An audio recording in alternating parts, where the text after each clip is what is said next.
Hey guys and gals, it's your pal Cameron here back again with some cooking. Now this recipe is different from what I normally cook in that it isn't Scottish in origin.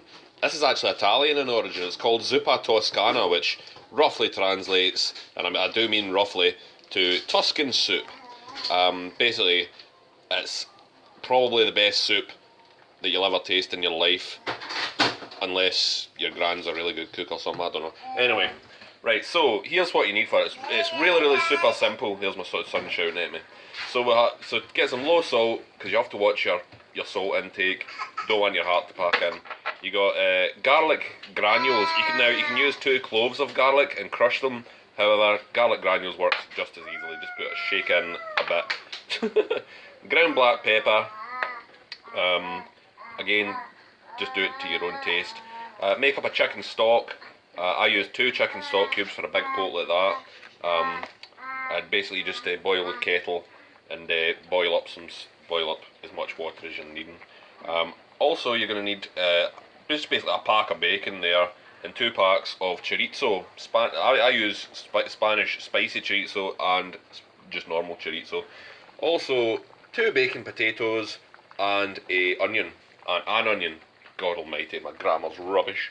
And also you'll need a cup, what the Americans refer to as a cup of fresh double cream. Now, this is sort of about a cup, so it's just a handy size to use. Now, the first thing I'm going to do is chop up your onion and your 2 baked potatoes, right? You can get them separately or as part of a sort of a multi-pack, but you can get them separately and it's cheaper. So, get the 2 baked potatoes, chop them up into sort of chunky chunks like that, you see, and the onion basically, right. This is a fundamental thing about cooking, but here's what you have to do with an onion, right? Top and tail it, which means cut the top and the tail off of it. There you go. Take the skin off, peel back a layer, and then cut it in half that way. Then put it on its side, the flat edge, not the round edge, it will roll off your chopping board. Put it on the flat edge, and then just chop like that, then chop like that. Nice and easy. It couldn't be any easier, guys, honestly. Right. Then what you're going to do is, once you've got them chopped up, and once you have, also just do the exact same thing with the bacon. I'm presuming I don't have to tell you how to chop up bacon into rough pieces, but there you go. Literally, you're just putting it up into rough pieces like that, right?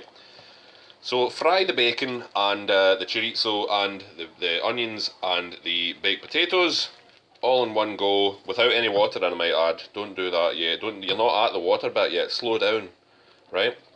Fry them up until the bacon is what we call browned. Basically, it just looks as if it's cooked. Alright?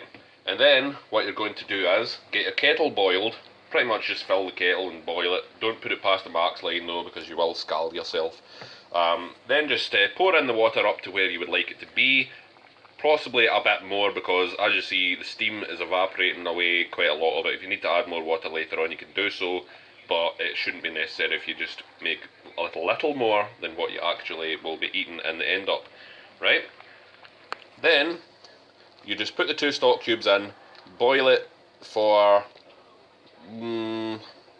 half an hour to 45 minutes, I would say, to be on the very safe side. Just basically until the potatoes you can put a knife into the potatoes and you won't get much resistance. That's the best way I can describe it.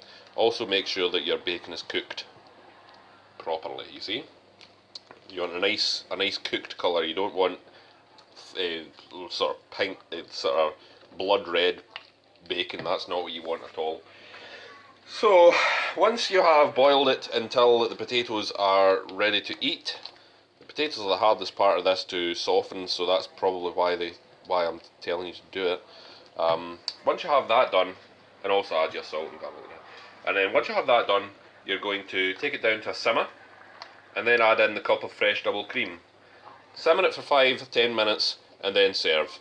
Serve it with a Warburton loaf or something to dip in. Make some sandwiches or something. You will be the king of campus. If you can make this soup properly, you'll be the king of campus, because it is the best damn soup you will taste in your life.